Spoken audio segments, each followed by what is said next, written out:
This is Dateline News and Conversation. My guest tonight is one of our favorites, Stas Krapivnik from Moscow. Stas, welcome back to the show. Thank you. Always fun. Always a pleasure. Well, thank you. For the last week, maybe 10 days, I've had a very, very bad feeling inside that not good things are happening or about to happen. We're going to talk about some of them tonight, but I've never felt this way before. I've actually basically shut down the show for a couple of weeks. I haven't had the energy. I haven't had the desire. So you're the first one back after a bit of a rest. So Stas, first up, the special military operation. I've been following this as you have since the beginning.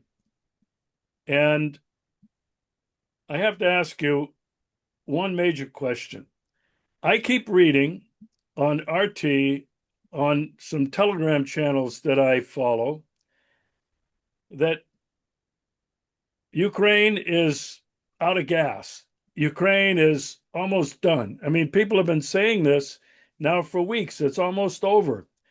And every day it seems like Russia, not really carpet bombing, but striking from east to west, north to south, all over Ukraine. Stas, what are we to believe about this? Is it almost over? And how can So, Ukraine continue to put up any kind of a fight when they're supposedly losing 1,000 to 1,500 men a day, tanks, depots blown up, etc.? What are your take? What's your take? it's all over but the dying. It's all over but the dying, as they say. Look, look at it a little bit realistically. I mean, is the war lost? Yes, it is. Is the war over? No, it isn't. The U.S. and the U.K. firebombed, terror bombed, and genocided 5 million Germans out of the 6 million German civilians that were killed. 5 million were killed by America and the British. They burned every single German city. I'm not talking pinpoint strikes.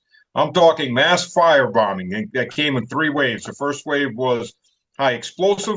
The second, and with each 10th bomb, the detonator being set to blow up sometime later, in a couple of days to a couple of months. Second was white phosphorus, and the third was anti-personnel to take out any of the firefighters, emergency workers, civilians running. And they burned. Everybody remembers Dresden. Every single German city was burned. Quite a few French northern villages and towns were burned to the ground with all the French in them too. Did the Germans stop fighting? No.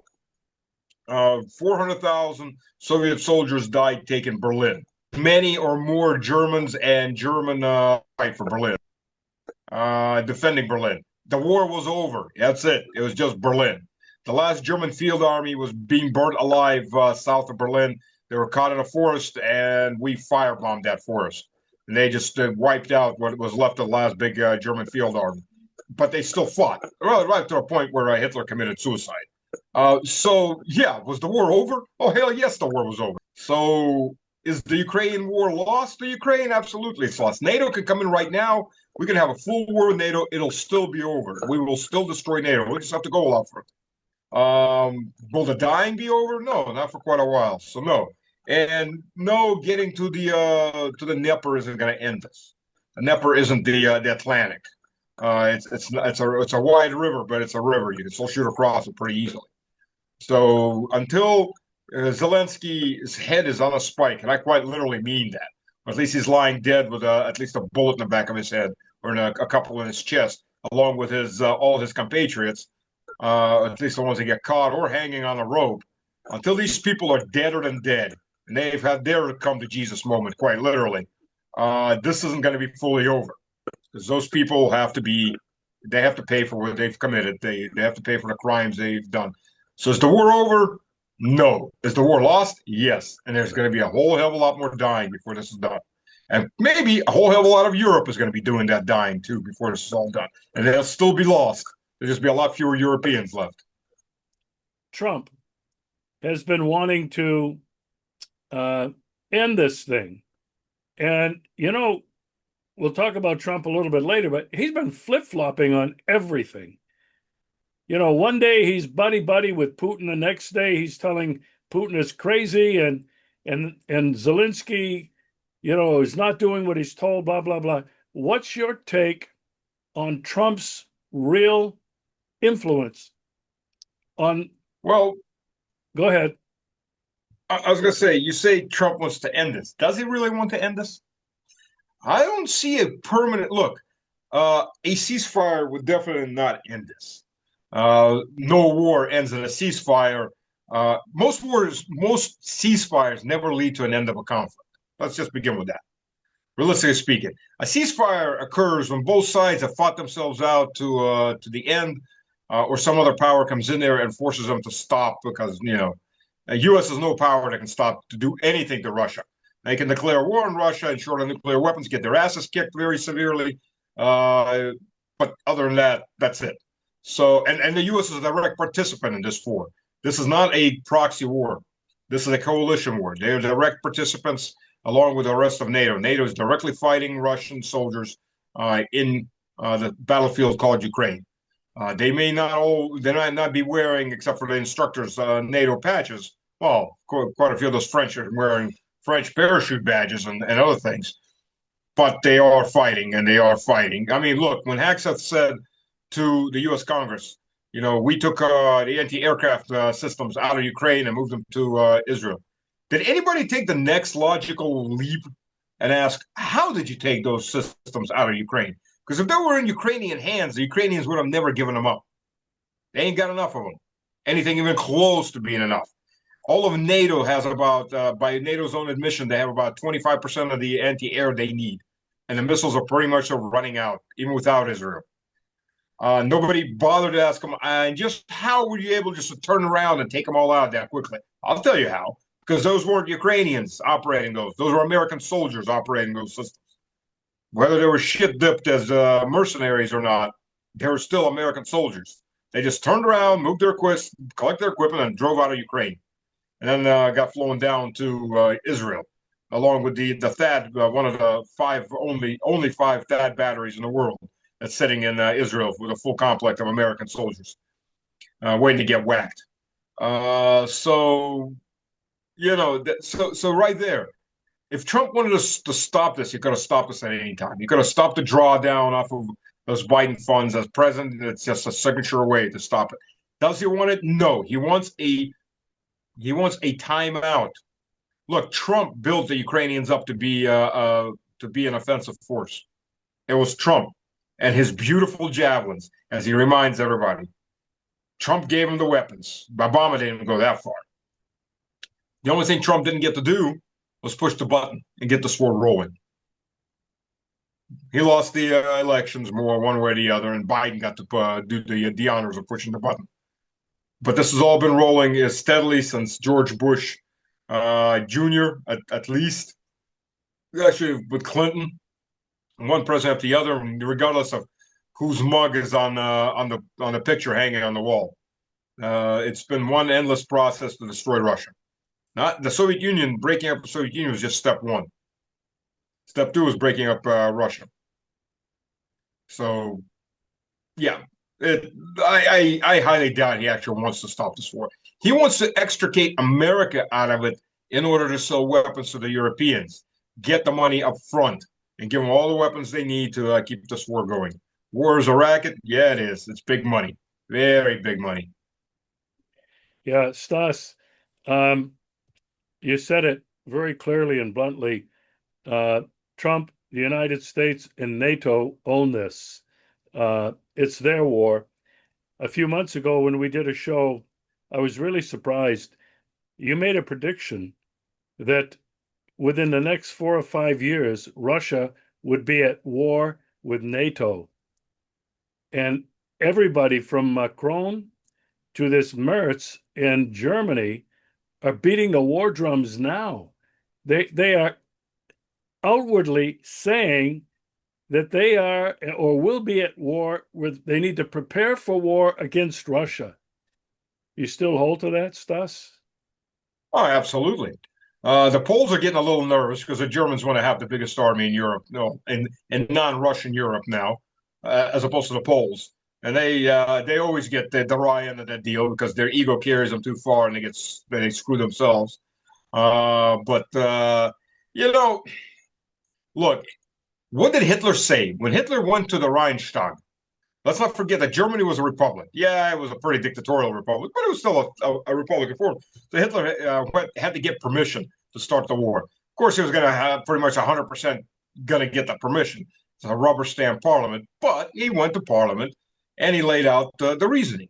Stalin's going to attack Germany and Europe. We have to preemptively attack to defend ourselves.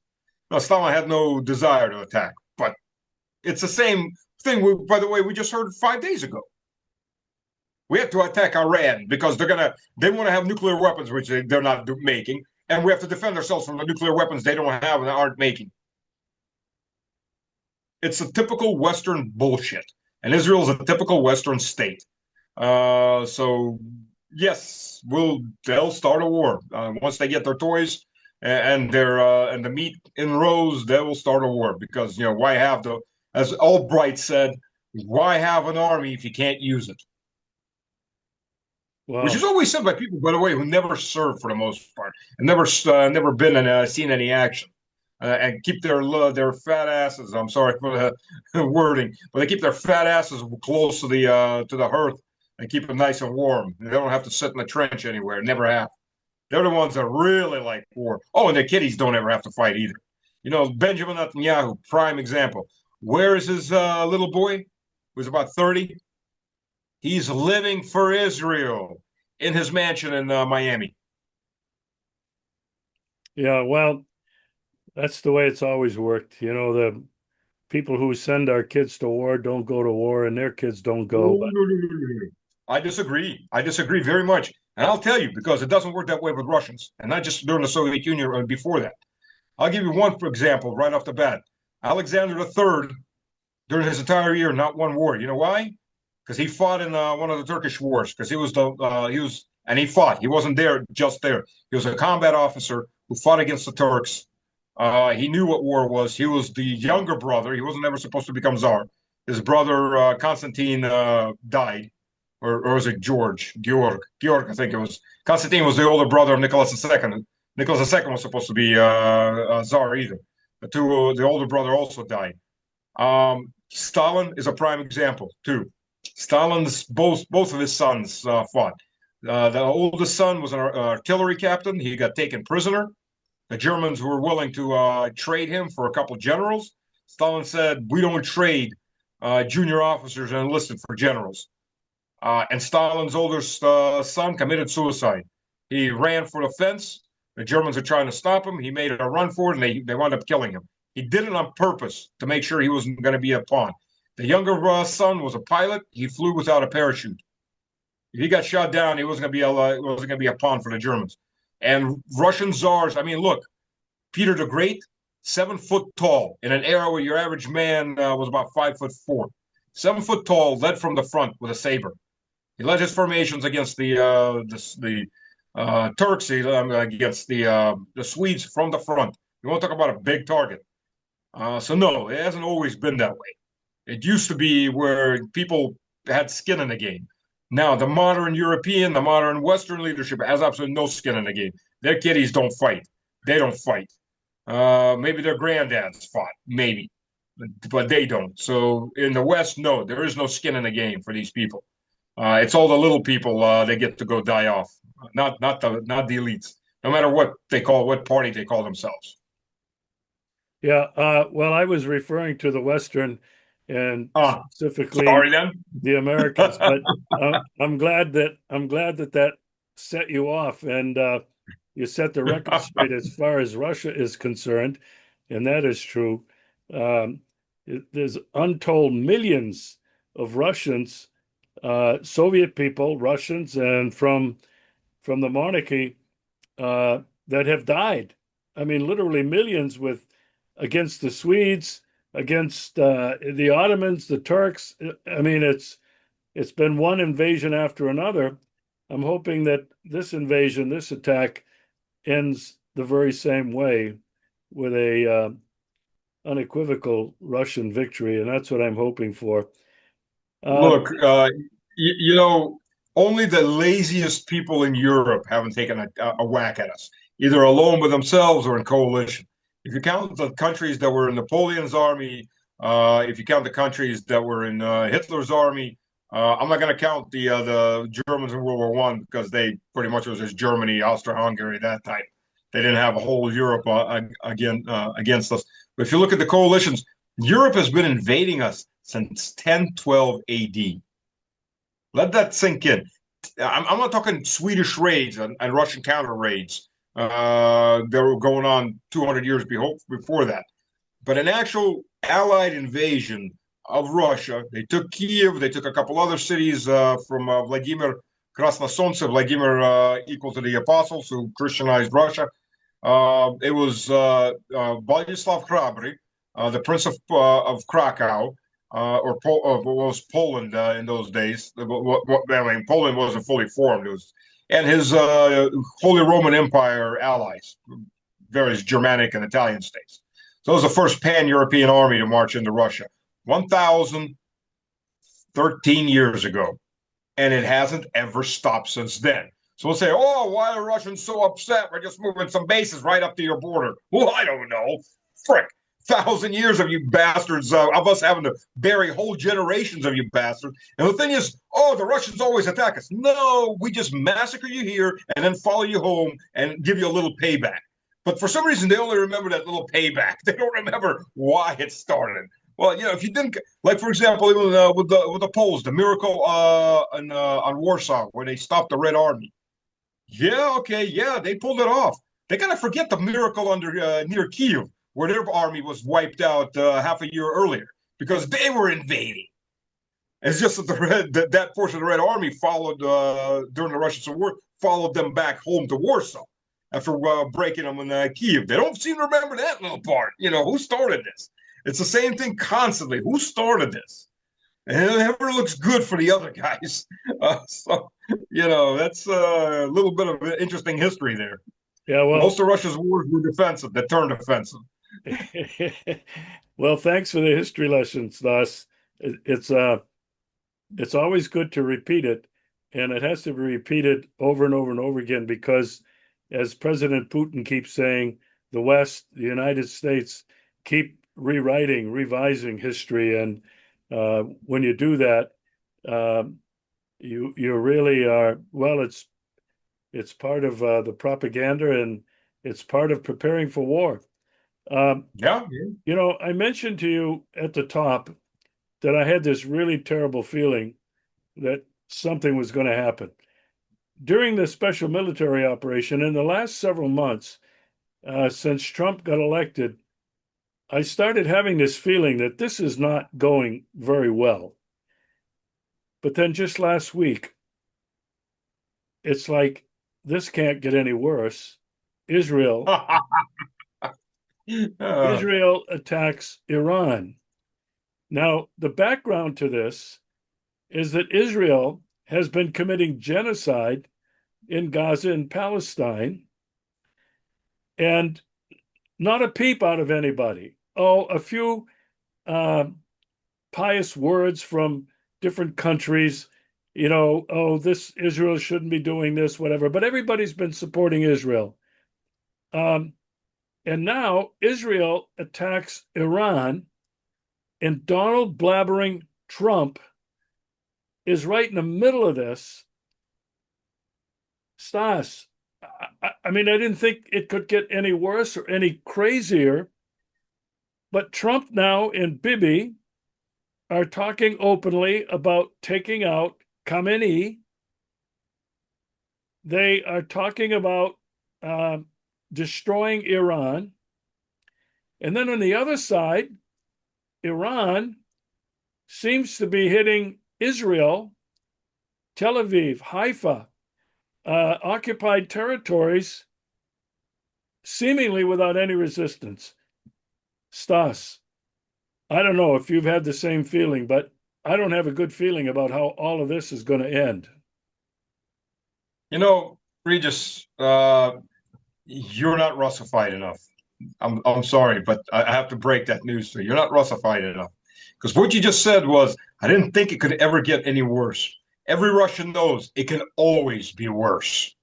There's a Russian saying, little mouse is freezing on the road. It's cold winter, but it's freezing on the road. A horse and cart pass over it. Horse takes a big shite. Shite falls on top of the mouse. Warms it up. Now the mouse is no longer freezing, but he's covered in shite. And he's looking around, starts bitching. He's covered in shite. Cat hears him, pulls him out, and eats him. It can always be worse. That's the Russian mentality on anything. It's not just winter's coming, or the Russian word for it is winter's not beyond the mountains, or summer is the practice for winter. But it could always be worse. That's the Russian attitude toward anything. So that's how we persevere through all the crap that gets tossed at us. Yeah, it's shit, but man, it could be worse shit. It's gonna always be worse. And Israel is getting worse. Well, what can I say? You see what one of the biggest trades right now is buying your way out of Israel on a yacht, leaving Haifa and Eshkelon and Tel Aviv. Apparently, that's the big trade right now. People are trying to get out. There's a flight ban on anybody that's got an Israeli citizenship. The reservists don't want to fight. But for all that, 80% of the population is all happy and go-lucky when it was, bombs falling on other people. Suddenly they're getting a taste of their own very wicked medicine and a very big chunky portion of it. Look, Haifa doesn't have a port anymore. I saw the videos from that. I saw the videos some Americans were taking from a high-rise when it was hit, and the secondary, trinary, and follow-on explosion. So I guess the ballistic hit some kind of fuel depots. And I saw some photographs and video of Haifa port from a high enough location. It's gone.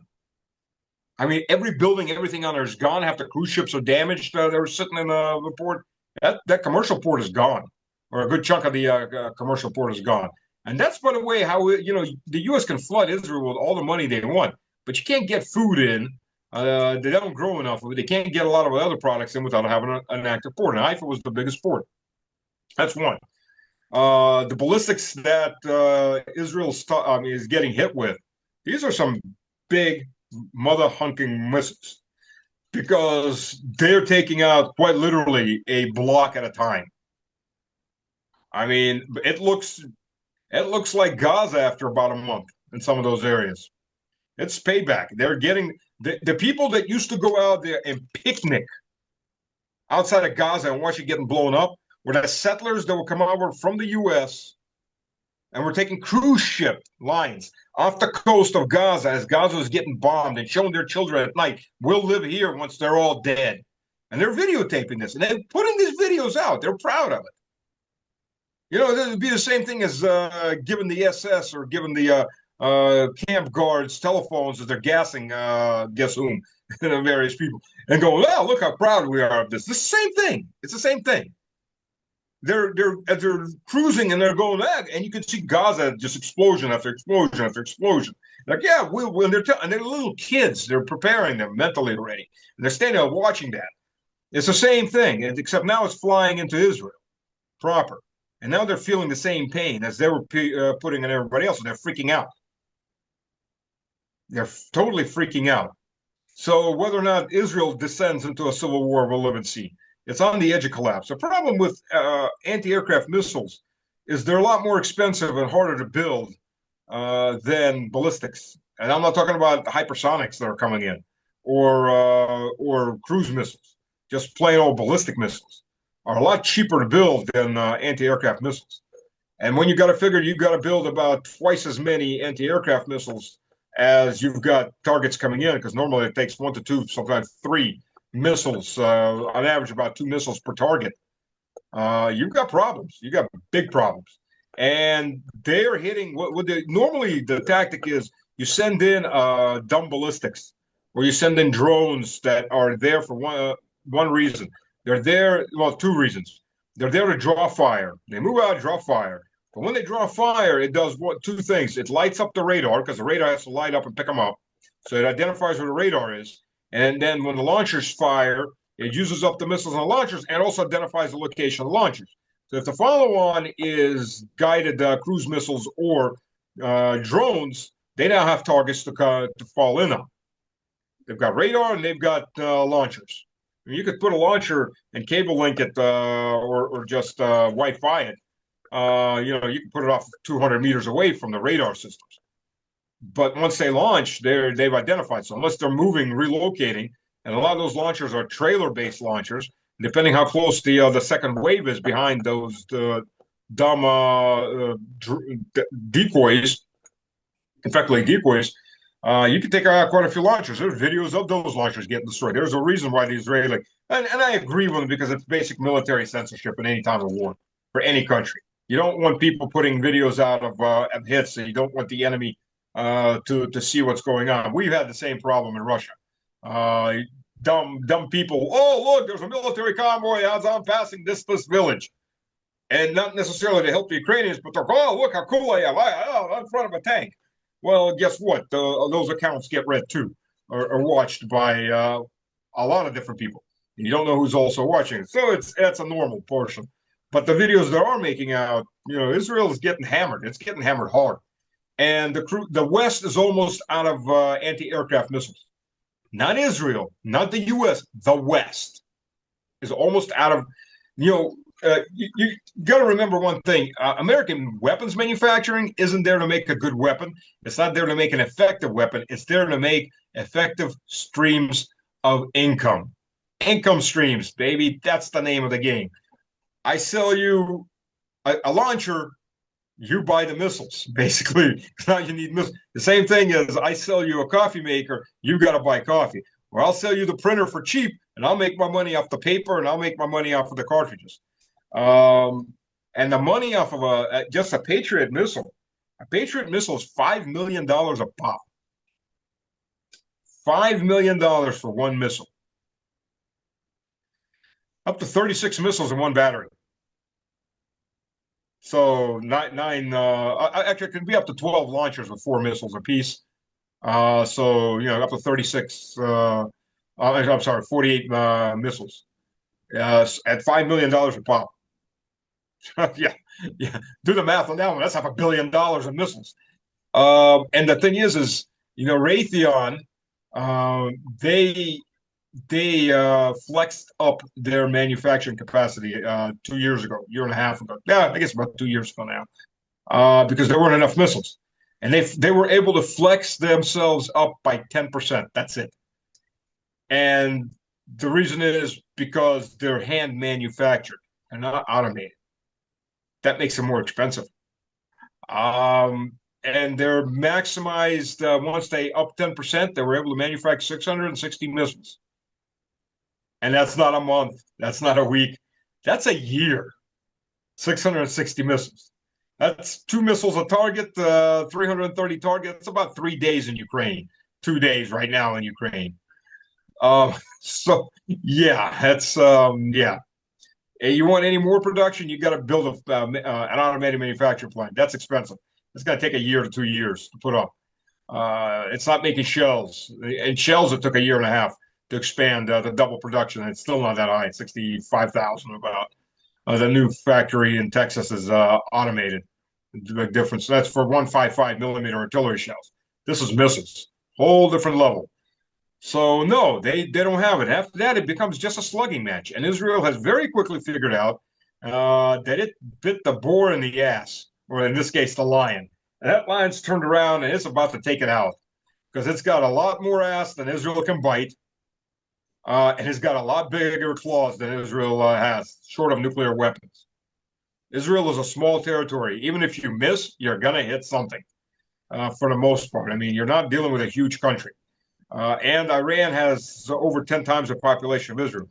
And the problem when you take out in a large hierarchical society like Iran. Iran has a big hierarchy in the military, in the political side. So you take out the head, that doesn't mean you've killed the body. Because guess what? There's plenty of people that can take the spot. And those people may be dumber, but they may be smarter. And they may be a hell of a lot more aggressive than the people before. The people before were thinking, man, we can make a deal with Trump. We can, they didn't ratify the joint defense agreement with Russia until Russia did. But Iran didn't until 2 days ago. They didn't want to piss off the U.S. We'll make a deal. We can still make a deal with the U.S. Well, guess what? You got your deal with the U.S. Like a thug. He came in there, shot up a couple of people, and said, "The rest of you, if you want to live, you make a deal with me." And they figured out, well, it's one way or the other. They're going to eat us. The crocodile is going to eat us, so might as well fight it out. And they've ratified that deal with Russia, the joint defense deal agreement. And right now, though, they're not asking. Russia will be providing them fuel guaranteed because that's something that Iran had shortages of it as was, and out across the Caspian. And if the U.S. hits a Russian tanker, well, that's pretty much a declaration of war. China's flying transport planes directly in there. So if the U.S. wants a war with China, they can take out or Israel wants a war with China, they can take out a Chinese plane, transport plane. So that's the situation we have right now. Okay, that's exactly where I wanted to go. China has been, I guess, flying in several of these cargo planes. Who knows what's in them? But everybody's attention now is on Trump and whether the United States is going to directly enter. I mean, we both believe the United States is already in it. It's they're Right. behind the whole thing. But is Bruce Trump? has already admitted. Yeah, but is Trump going to go all in now? Well, I mean, if you got a war, you got to go all in. I mean, that's you can't pussyfoot your way around war. The problem is how much support does he actually have in the military? That's one thing to bomb, and again, even bombing becomes a big problem because 56,000 plus American servicemen, and that's Marines, that's Army, that's Air Force, that's Navy, are stationed up and down the Persian Gulf. They're going to be the first ones to really get it. Second of all, the Straits of Hormuz will be closed. So you're going to be looking at oil. Oil's already gone up 50% over the last 5 days. 50%. You people in America, you ain't seen shit yet. You just haven't been hit by that price yet. Because while America is the biggest producer of oil in the world, it imports 8 million barrels per day. Let that sink in. 8 million barrels per day. And even if it's getting it from Canada or whomever else, oil is a fungible good. That means oil goes up as one big commodity. There's different brands of oil, of course. They go up. There's some variants. But as the oil price goes up, those Canadians, when they know they can sell to somebody else for that price, they'll pass that price from you. And even your own companies, unless they get nationalized, they're going to go follow that trend. The oil's going to go up. It's already up 50% in 5 days, up over $30 a barrel. And that the stuff that's already bought is what's being pushed through as gasoline right now and being pushed out to the market. Guarantee you the next batches of oil going into the refineries, they're at a new price level, 50% higher. And that's without the Straits of Hormuz being closed. Straits of Hormuz get closed, that's 32% of the world's oil that ain't going anywhere. You think the 50% increase is bad enough? It's going to go up toward 150. That's where the U.S. economy meets the brick wall, face first, full speed ahead. Because guess what? Everything in the U.S. runs on diesel. I mean, all the things you buy run on diesel. Trains aren't a big deal. And even those trains, mostly are diesel-powered trains. So there you go. You got problems. And diesel is made from cracking oil, same as gasoline, and always in lesser quantities of gasoline. If I remember my formula correctly, something like 22 gallons of from a 55-gallon drum, you get more product than the oil going in because you got chemicals added onto it through a process. But you get about 22 gallons of gasoline and about 16 gallons of diesel. And the cracking process for oil, which, by the way, was created by a Russian. Look it up. You don't believe me. So Shuvalov, if I remember his last name correctly, a genius. He was an absolute genius. He did a lot of things, but that was one of his little inventions, the cracking process. So before that, you basically got out of oil, you got kerosene, and you got asphalt, pretty much, and that was butane. That was pretty much it. Gasoline, plastic, everything that plastic is a gas, by the way, that's combined chemically to make it a solid. All that came from the cracking process. Anyways, sorry, I got off on a tangent. No, But but the question is, do you think that America, the United States, I keep saying America and Americans, Canadians are Americans, South Americans are Americans. Um, we're talking about the United States. Will the United States, in the next 24 hours, enter this war directly? Will the United States greenlight the killing of Khamenei? Stas, do you think that we are really on the verge of being involved directly in this, and then God knows what might happen? There's three aircraft carrier groups coming in. Oh, first of all, whether it's 24 hours, I can't say. Possibly 2, 3 days. We'll see. Do I think the U.S. is going to get involved? Absolutely. I think it's about a level of a miracle of God to keep the U.S. from being involved. All the neocons and neolibs, they're having orgasms and dying. They're probably going into emergency wards right now from having 12-hour erections. I mean, this is their dream come true. All the neo somethings, for those animals. By the way, for those people who don't know anything, Iran hasn't started a war in 240 years. They've been in wars, but they haven't started a war in 240 years. How many wars has the U.S., Israel, UK, and etc. started the last 24 years? Yeah, that should shut most people up. It won't, of course, because the indignation, the evil Islamic Empire. Yeah, evil Islamic Empire. Go look on YouTube and look up Walking Tours Tehran or Iran. And take a look at those psychopathic evil Islamics. Unless they're in a religious section of town, some neighborhood, religious neighborhood, most of those women, I mean, they're conservatively dressed. They're not wearing burqas. Those would be Saudi Arabia and, America's newest ally, modern Syria.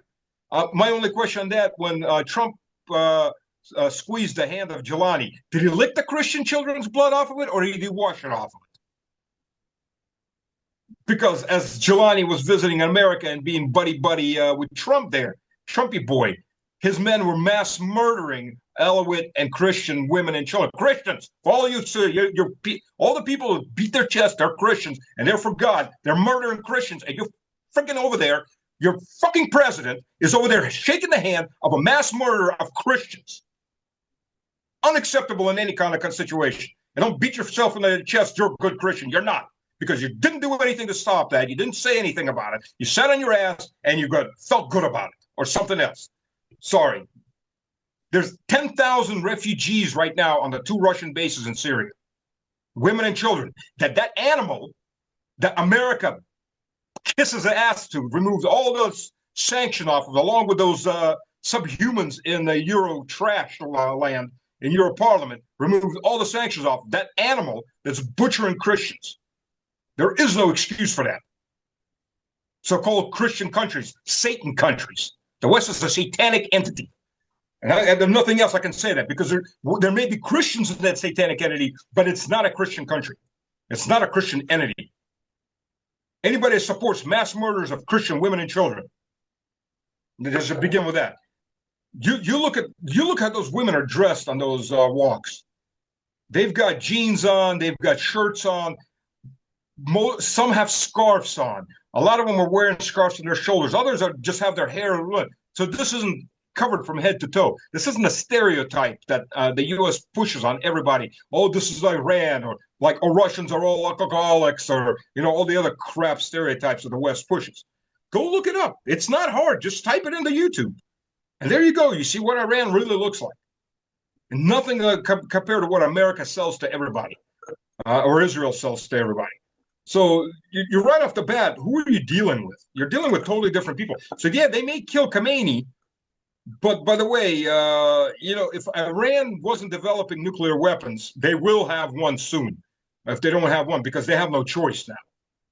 And the US has made it very plain and simple. You have no choice. The moment you get nuclear weapons, you become like North Korea. We'll bitch and moan about you, but we won't touch you because, oh, you might nuke us. But whether or not you're developing nuclear weapons, and Iran was not developing nuclear weapons, and the AIE has full access. The reason the Israelis knew where to kill those nuclear scientists because they were databased by inspections by the UN inspections teams. So no, they weren't. As a matter of fact, Tulsi Gabbard in March in front of Congress by the U.S. intelligence, Iran is not developing nuclear weapons. Has never been developing nuclear weapons. There was a fatwa against that. There was a religious order that said weapons of mass destruction are massively evil. Let that thing sink into all those people. Oh, let's go nuke everybody. Like, by the way, the defense minister of Israel, who's inclined to, oh, don't forget Nagasaki, Hiroshima. Yeah, we'll nuke them. So there you go. Now, if the U.S. gets in this fight, those aircraft carriers, the U.S. aircraft carrier group couldn't handle. Let's be realistic about it. They couldn't handle Yemen. They couldn't. There's a question about whether the Gerald Ford was damaged or not. It sure as hell left the fight, though. Look, you don't have to sink an aircraft carrier to put it out of action. You damage the flight deck, and that's useless. Planes can't take off, planes can't land. You do enough damage in the flight deck. The ship could be absolutely sailworthy, but it's not able to carry out its mission. It doesn't have any missiles on it. It has some anti-aircraft, anti-missile systems on it, but that's it. It can't deliver damage to an enemy anywhere, to an opponent. So you pull it out. That's the minimal standard for getting rid of an aircraft carrier. When you have hypersonics and ballistics and glided missiles, you can overwhelm any anti-aircraft system. You send in a couple hundred missiles in one wave, they're going to get through. You only need one. And Yemen has shown that they can do it with drones. Little Yemen over there that's been bombed into the Stone Ages by so many people in the last 40 years. It's not even funny. And they're still able to do it. What do you think Iran's going to be able to do? And you can't get true boots on the ground. That's hilarious. First of all, the U.S. to invade Iraq took for the second time around, and that's with pre-staged equipment. Still took about 3 months, 4 months to get everybody together, get boots on the ground, and only because Saddam never thought they were actually going to invade. Where are you going to start massing equipment that's not already within range, by the way, of Iran? Iran is 4 mountain ranges. It's basically a fortress. It has natural fortress walls with valleys and passes that you have to go through. It's forested, except for the 2 deserts on the eastern side, but you're not invading through Afghanistan, Pakistan, so that doesn't matter. But all the rest is mountains and forest, alpine mountains, not Appalachian mountains, alpine mountains. Try invading through that. So boots on the ground isn't going to work. I mean, that's ludicrous. Bunker buster bombs are another thing that everybody's talking about. Here's a little thing about bunker buster bombs.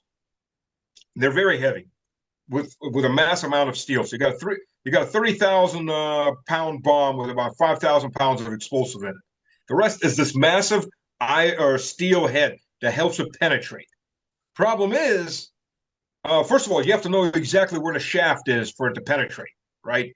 You have to know where the exact base, a good layout of that base. Understand what you're trying to go through, an elevator shaft or go through the roof of something. But there's another thing that works out well. I was watching an interesting physics explanation on it. It's actually a pretty simple thing. Triangles, pyramids. You put up pyramids, big enough pyramids of concrete. When the bomb drops nose first, it hits a 45 or 30-degree angle. And what? The nose has the biggest weight, and the tail just follows through. And now the bomb's sliding at a 30-degree angle. You've just deflected that explosion from going down whatever shaft you needed to go down there. And again, it's questionable. If they're 100 meters underground, you're not going to reach them with that. The only way you do that is to go down there and clear that base out. And again, boots on the ground ain't going to happen. Just ain't going to happen. U.S. ain't got the U.S. ain't got the intestinal fortitude for that. For the amount of casualties to bust their way into northern Iran through the mountains, through the forest, through a population that's going to fight. A population, by the way, that'd be a great proxy war for Russia and China. Payback for Ukraine. Let's see how many Americans we can suck into this, and Europeans and everybody else. I mean, and unlike Ukraine, where's America going to be pulling its land-based resources through? Iraq? Talk about having your tail compromised and portions of Syria. So, I mean, this is not realistic. This isn't that people like Graham are jumping up and down screaming, we need boots on the ground. The combat lawyer supreme. I don't know whether he's hoping there's to be some orphan boys he can help shelter afterwards. Uh, yeah, these are people that are insane. They've never been on the front line of anything except on the front line of getting government handouts through lobbyists. But they're quite happy to sacrifice your kids for it. Why not? It's not theirs. They don't have. I mean, hell, Graham doesn't have any kids. Doesn't have a wife. Maybe has a husband somewhere stashed away, but he's got no kids. After him, whatever he's. There's no legacy for him after he's dead. So screw it. As they say, after me, let there be a flood. I don't care. I'm still really concerned that somehow or other Donald Trump will do something really stupid, really reckless, because the rhetoric is reckless. The rhetoric is ominous. Yes. I mean, if he acts on that, God knows what'll happen. Tucker Carlson has come out and said, just don't do it. You can't do it. He's had a couple of interviews. And, he was once a pretty influential guy with Trump, and Trump called him kooky Tucker Carlson. But there are people who are now, Steve Bannon, who was a real Trump confidant. He went to jail. He's speaking out all over the place now against Trump and against what Trump and whoever is in his ear. He claims it's going to lead to the fall of the United States of America. Anyway, that's that uneasy feeling that I have that Trump is really capable of doing something reckless and very dangerous. I want to ask you one question. To that point, Putin, and for people who don't know, the biggest internal criticism of Putin by Russian society is he's too soft on the West. Yeah. Way too soft on the West. People are shocked in the West when they hear that. Like, you get rid of Putin, you're going to be in for a world of trouble because you're not going to get another Yeltsin. You're going to get somebody a hell of a lot harder on you than Putin ever was. Putin gave Trump an out that Trump, of course, hasn't taken. I said, look, let me negotiate. You pull back, and we'll get peace going between, or at least a timeout. And Iran has said to Israel, stop firing. We stop firing. You stop firing. Once we counterfired, you stop firing. We'll stop firing. But the Israeli nut jobs, they're not gonna. They're going all in because guess what happens to Netanyahu when he stops firing? He better stay in Greece for the rest of his life, but somebody will still get him because the Israelis have just got a shock treatment of reality. The shit that you've shoveled out to everybody around you just got dumped in a big old truck on top of your own heads. And now you can look out in your window and see what destroyed towns and villages look like and dead bodies all over the place. That's the boomerang of karma. So Netanyahu, if he loses this, he's all in. He's all into the nuclear war. He's got nowhere to back up. He played his cards, and if he backs up now, he's a dead man walking. At best, he's in jail for the rest of his crooked, cursed life. So he's all in. The question is, how far is Trump willing to go? Yeah, and the question I wanted to ask you as we finish, it seemed clear to many people before this exchange between Israel and Iran, that just what was happening to Israel with the Houthis, okay, and the axis of resistance, that Israel couldn't survive just because of economically, because of industry that's being, you know, the people that are in the military fighting have all come out of really important industry that they've had, not able to get resources that they desperately need. So there were people that were predicting that Israel would not last more than 1 or 2 years, maybe less. So Yep. I want to ask you this. Do you think now that the U.S., with the U.S. help, that Israel can come out of this? Can they come out of this? Can they survive? You know, Iran has said over and over again, they're not fighting Jews. They're fighting the Zionist government. In Iran, and this will be a shock to quite a few people, in the Iranian parliament, there is a Jewish member of parliament. There is an Orthodox Christian member of parliament. There is even a Zoroastrian member of parliament, and always have been. Even in the most radical Khomeinis at the very beginning, that always were. And they never forced their Jews out. Mossad didn't get a chance to do enough terror to get them forcibly. Because, by the way, the Jews in Iraq and Syria didn't want to leave for Israel. But Mossad started committing terrorist acts, and they were to destroy the confidence between and the any feeling of brotherhood between the Christian Muslims and the Jews in Iraq. So the Jewish population had to flee. They didn't get a chance to do that in Iran. The Jewish population in Iran isn't running away, and they're not being harassed, and they're not being murdered. They're there along with their country, suffering through just the same way as the Christian population, suffering through with the Muslim population. I'm not saying Iran is some fairy tale heaven paradise, but let's look at reality the way it is. It's definitely not what the West likes to paint it as. Just like we're not what the West likes to paint as, and the Chinese aren't like the West, or anything else anybody else is like what the West paints us. So, Iran will survive one form or another. If the U.S. goes in, it's one thing to have a legend of superiority, and it's another thing to prove it you don't. And the IDF already proved that. And the IDF, whether Israel survives in the entity as it is now, this psychopathic genocidal entity, where Smotrich, Minister of Finance, is screaming the river to the river, Euphrates to the Nile is all ours, with minus all of you little people living there. No, it's not going to survive that way. It'll either be reformed or it won't survive.